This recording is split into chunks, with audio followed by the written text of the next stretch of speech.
సంగారెడ్డి జిల్లాలో కాంగ్రెస్ పార్టీ ఆధ్వర్యంలో విజయోత్సవ ర్యాలీ నిర్వహించారు. కేంద్ర విద్యాశాఖ మంత్రి ధర్మేంద్ర ప్రధాన్ రాజీనామాకు రాహుల్ గాంధీ విద్యార్థుల పోరాటమే కారణమని పేర్కొంటూ టీపీసీసీ వర్కింగ్ ప్రెసిడెంట్ జగ్గారెడ్డి ఆధ్వర్యంలో ఈ ర్యాలీ చేపట్టారు. సంగారెడ్డి ఐబీ గెస్ట్ హౌస్ నుండి ఓల్డ్ బస్టాండ్లోని డాక్టర్ బిఆర్ అంబేద్కర్ విగ్రహం వరకు జరిగిన ఈ ర్యాలీలో డీసీసీ అధ్యక్షురాలు నిర్మలా జగ్గారెడ్డి, కాంగ్రెస్ నాయకులు, కార్యకర్తలు, విద్యార్థులు భారీ సంఖ్యలో పాల్గొన్నారు.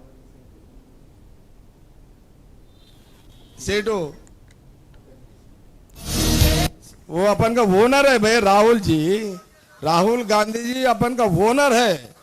ओनर को तकलीफ आए तो अपन बैठेंगे क्या? तकलीफ आने देंगे क्या राहुल जी को? बीजेपी वही लीडरों को यही हमारा वार्निंग भी है, समझो कांग्रेस पार्टी वर्कर्स कुछ कम नहीं है। जो राहुल जी का सैनिक जो हम है, सबको तैयार है हम तो। కాబట్టి రాహుల్ గాంధీ గారి నాయకత్వం మనమందరం కూడా మనం 2017లో ఇప్పుడే కుసుమ్ కుమార్ గారు చెప్పారు విన్నామా.